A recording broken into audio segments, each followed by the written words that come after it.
Bonjour à toutes, bonjour à tous. Rebonjour plutôt, nous voilà de retour ici au cœur du Salon des maires des collectivités locales. On est le 24 novembre, on va parler JO, les Jeux Olympiques, un levier de transformation des territoires avec mes trois invités. Thierry Ray, bonjour. Bonjour. Ravi de vous accueillir, monsieur le conseiller spécial engagement de Paris 2024 au comité d'organisation. À vos côtés, Hélène Costel-Leroy, bonjour. Bonjour. Vous êtes experte marketing à l'UGAP. Kyrian Sorokin, bonjour. Bonjour. Vous êtes référent géo pour le réseau commercial de l'UGAP. Vous allez nous expliquer votre offre de service, comment vous travaillez. Ma fiche en tombe, c'est les joies du semi-direct, comment vous travaillez avec les acteurs locaux. Mais je démarre cet échange avec vous, Thierry Ray. On vous sollicite beaucoup sur cette édition du Salon des maires. On parle beaucoup JO. On était avec des élus et des acteurs de Seine-Saint-Denis hier. Visiblement, il y a une forte attente.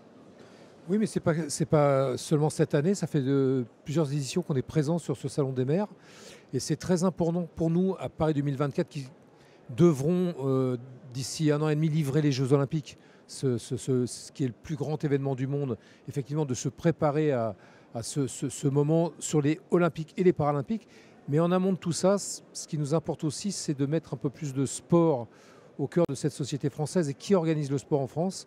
C'est les collectivités, c'est les départements, c'est les régions, ceux qui accompagnent cette thématique du sport. Donc c'est assez naturel qu'on soit présent à leur côté pour ce congrès et ce salon. En tout cas, ils sont très, très engagés, on va en parler. Hélène Costel-Leroy, comment vous intervenez ? Qu'est-ce que vous proposez ? Qu'est-ce que vous allez proposer dans cette dynamique qui est très, très, très forte ?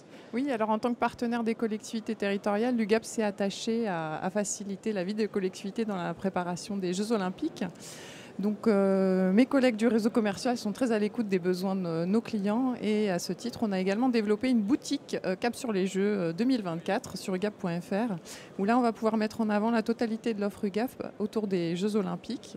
Et c'est vrai que quand on pense aux Jeux Olympiques, on pense au sport, mais pas que, parce que grâce à l'UGAP, on peut aussi accueillir des délégations pour les villes hautes. On a toute une gamme d'hébergement, de restauration. On a aussi tous les services qui vont graviter tout autour de l'accueil, de la propreté, de la sécurité, qui sont aussi des besoins très importants dans le cadre de ces événements sportifs. Les enjeux sont résolument multiples. On parle d'aménagement, on parle de sécurité. Enfin, c'est toutes les politiques publiques locales d'une certaine manière. Monsieur le référent géo pour le réseau commercial, comment vous échangez, comment vous œuvrez avec les acteurs des territoires ? Qu'est-ce qu'ils vous disent ? Quelles sont leurs attentes ?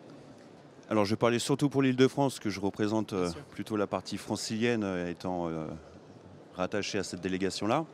On a des partenaires au cœur des JO, notamment je pense à la ville de Paris, que traite mon collègue Marc Saudy, avec qui on construit déjà des actions autour des Jeux Olympiques. On échange beaucoup sur des projets à venir. On est aussi en échange constant avec le COJO et évidemment la Société des ouvrages des Jeux Olympiques, la Solidéo.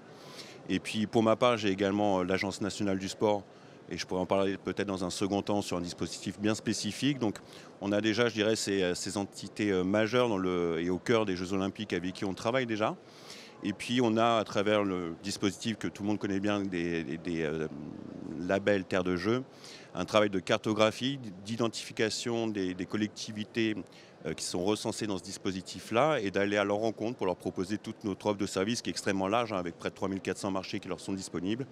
Donc il y a ce travail de sensibilisation de notre réseau commercial aux enjeux des JO, des offres qu'on peut porter, qu'on peut trouver à travers la boutique sur ugap.fr et d'aller à la rencontre des territoires, notamment ceux labellisés Terre de Jeux. Thierry Ray, on parle vraiment de toutes les politiques publiques locales. Vous évoquez les enjeux de sécurité, d'accueil, d'hébergement, d'aménagement, d'usage aussi. C'est toutes les politiques locales finalement. Alors effectivement, il y a tous ces aspects-là qui sont très importants. Mais le label Terre de Jeux, ça propose aussi de l'action. Depuis juin 2019, on a créé, avec l'accord du CIO, ce label qui est aujourd'hui préempté par plus de 3700 communes, par plus de 300 agglomérations, mais aussi par les CDOS qui sont sur les territoires, les comités départementaux, les CROSS du comité olympique et sportif français. Il y a les fédérations aussi qui sont présentes aussi sur les territoires et dans les villes grâce à leurs clubs. Donc c'est un maillage sur le territoire que ce label permet d'accompagner ces politiques publiques et surtout de donner des outils pour développer le sport au quotidien, que ce soit sur des actions, que ce soit sur des territoires de sport, que ce soit dans la vie concrète de l'action sportive de ce pays. Comment vous, Hélène Cossel-Leroy, comment vous avancez là jusqu'aux Jeux Olympiques? Vous allez à la rencontre des élus. Vous évoquiez, on le dit, toutes ces politiques publiques locales. Très concrètement, comment ça s'organise de manière opérationnelle avec eux? Alors concrètement, on va à la rencontre des différents élus des communes qui ont été labellisées terres de jeu et on leur propose en quoi on peut les accompagner dans la valorisation de leur territoire par la promotion du sport. Ça peut passer. Il y a des actions très concrètes qui sont développées par le label terre de jeu. Donc on a décliné autour du recyclage des produits, du consommé local, de retransmission d'événements sportifs. Donc avec tout ça, on va voir nos partenaires des collectivités locales, on leur déroule notre offre sur quoi on peut les accompagner, sur quel levier activer pour la promotion du sport dans leur territoire et pour les valoriser. Donc ça peut être très concrètement des produits de retransmission de télévision ou des bacs de déchets. Ouais. Et une offre que vous co-construisez d'une certaine manière avec eux, que vous adaptez en fonction de leur retour, c'est ça? Tout à fait. Effectivement, on a beaucoup de retours très concrets du terrain, donc qui nous permettent, nous, de collaborer avec nos collègues des achats pour aller développer des offres très ciblées d'équipements sportifs, par exemple. Je pense à des plateaux multisports, ou bien on va aller développer des offres de mobilité verte, par exemple. Kyrian Sorokorine, pardon. Que vous disent les élus et c'est la même question, mais comment vous travaillez avec eux? Vous allez les voir, ils vous disent voilà, on a besoin de ça, ou vous êtes force de proposition en leur disant voilà ce qu'on peut proposer. Et en termes de méthode aussi, beaucoup de maires nous suivent et on les remercie. Comment vous avancez? Il y a plusieurs questions dans votre question, mais aucun problème. Il y a d'abord la plupart des collectivités nous connaissent déjà, ils connaissent notre offre. Ce qui est important pour nous, c'est de leur faire comprendre, puisque les JO, c'est un cadre exceptionnel qui sort de nos quotidiens de fonctionnement. Et c'est aussi qu'ils comprennent que l'UGAP est là aussi dans ce moment-là. Le Salon des maires, c'est une occasion supplémentaire de les rencontrer, de les entendre, de les écouter. Ce qui est certain, c'est qu'il y a des enjeux très forts autour de ces JO, qui ont une vraie philosophie. Je pense notamment, on dit comité d'organisation des Jeux Olympiques et Paralympiques. Il y a effectivement toute cette population à qui s'adresser. Et là, on a des offres aussi à l'UGAP que l'on peut proposer autour de ces enjeux-là. Il y a une ambition environnementale très forte autour des Jeux Olympiques, avec la réduction de moitié de l'empreinte carbone que laisseront ces Jeux par rapport à ceux de Londres. Et là aussi, mais on n'a pas attendu les Jeux pour s'organiser. Ça fait des années qu'on propose dans nos marchés et dans nos offres d'intégrer ces enjeux-là.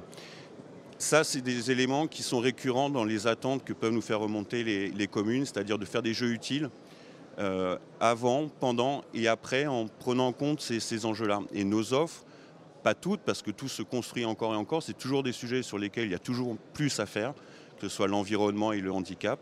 Mais depuis des années, nous, l'UGAP, on intègre ces critères-là dans nos offres et c'est notamment ces sujets-là qu'on propose. C'est d'autant plus nécessaire, Thierry Rey, que ces JO, c'est un objectif politique affirmé et volontaire, seront résolument verts. Oui, parce qu'il faut se saisir de toutes les thématiques qui sont aujourd'hui au cœur de notre société. Donc on travaille effectivement, vous savez, quand vous allez recevoir au moment des compétitions 13 millions de spectateurs, c'est comment vous les déplacez, comment vous les nourrissez avec des circuits courts, comment la mobilité de tous ces gens, où vous les logez. Donc il y a vraiment comment vous construisez vos stades. Il y a vraiment sur cette thématique du développement durable un effort considérable à faire. Quand on fait un village olympique ou quand on fait un centre aquatique, on est obligé aujourd'hui effectivement de réfléchir de manière vertueuse. Et puis, à Paris 2024, le mot le dit lui-même, c'est les Jeux de Paris, mais on a tenu à ce que ce soit les Jeux de toute la France, de tous les territoires. Donc on s'est attaché à proposer des choses qui soient accessibles aux communes, qui soient accessibles aux départements. Et par exemple, il y a des programmes tout à fait effectifs, comme le programme des volontaires. On n'organise pas les Jeux sans les volontaires. Il nous faut 45 000 volontaires et on souhaite qu'ils puissent venir de toute la France. Il y a des compétences partout sur tous les territoires. Les compétitions de football se dérouleront partout sur les territoires. Le handball, ce sera à Lille, la voile, ce sera à Marseille. Et on va même jusque dans nos territoires d'outre-mer avec la compétition du surf. Donc voilà, ces Jeux olympiques et paralympiques ne s'adressent pas seulement aux Parisiens, aux Franciliens, mais à tous ceux qui, d'une manière ou d'une autre, veulent s'investir à travers des programmes ou au moment du relais de la flamme, pour marquer leur engouement et leur participation à ce grand projet. Mobilisation est générale et nationale, c'est aussi l'occasion de développer des usages sportifs, des infrastructures. Vous intervenez en la matière? Oui, on met à disposition, on est en train de le faire, de nouvelles infrastructures, enfin en tout cas qui sont prêtes à l'emploi, qu'on peut aller apporter dans les territoires qui peuvent être carencés en équipements sportifs, notamment via le programme 5000 équipements de proximité. Oui. Donc effectivement, on aborde également ces sujets parce que c'est certes les JO, mais demain on continue à faire vivre le sport. C'est l'après-JO également qu'il va falloir couvrir. Je disais des aménagements structurels pour la suite. Vous pouvez en dire un mot peut-être sur la question des usages sportifs qui vont se développer, ce programme 5000 Alors effectivement, c'est un programme qui a été annoncé en octobre 2021 par le président de la République. C'est un investissement massif pour le mouvement sportif de 200 millions d'euros sur la restructuration ou la création d'équipements sportifs de proximité qui était réservé au départ à des zones carencées en équipement, qui s'est élargi récemment à l'ensemble des collectivités, qui est porté par l'Agence nationale du sport pour en faire la promotion et valider les dossiers qui lui sont soumis et participer au financement.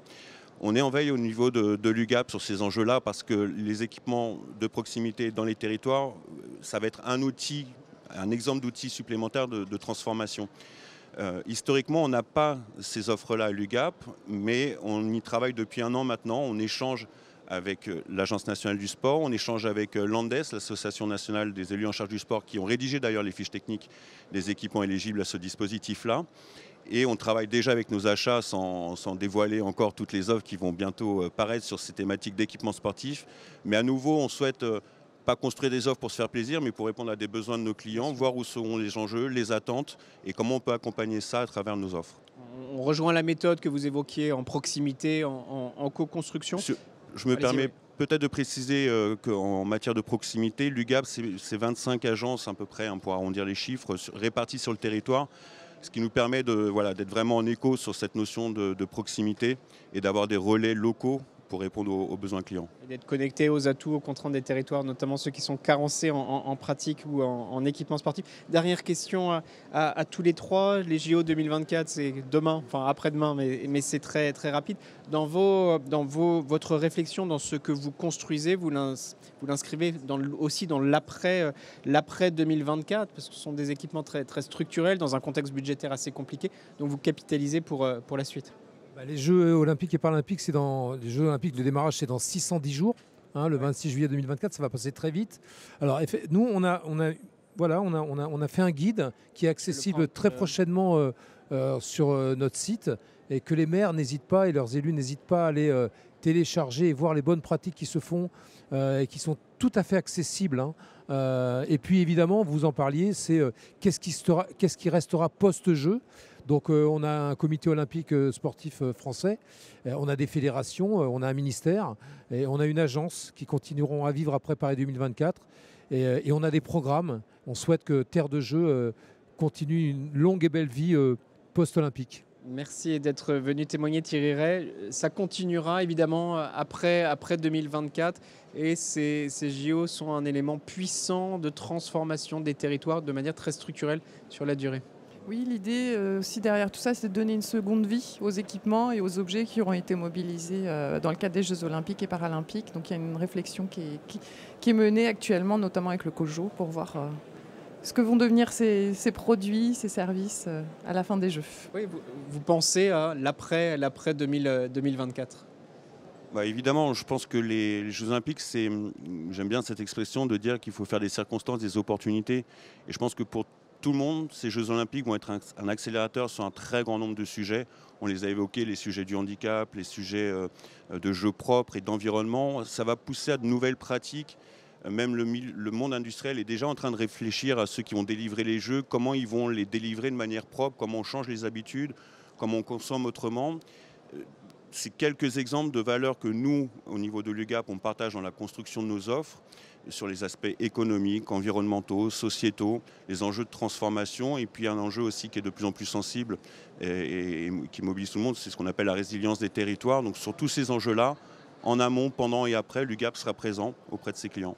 Je vous voyais réagir. Enfin oui, tout ça. Non, mais voilà, nous, On a bien ri. on parle des jeux, mais les jeux, c'est aussi c'est la thématique du sport. C'est le sport pas que des champions, c'est le sport des petits, des familles, des seniors, de tous, du handicap.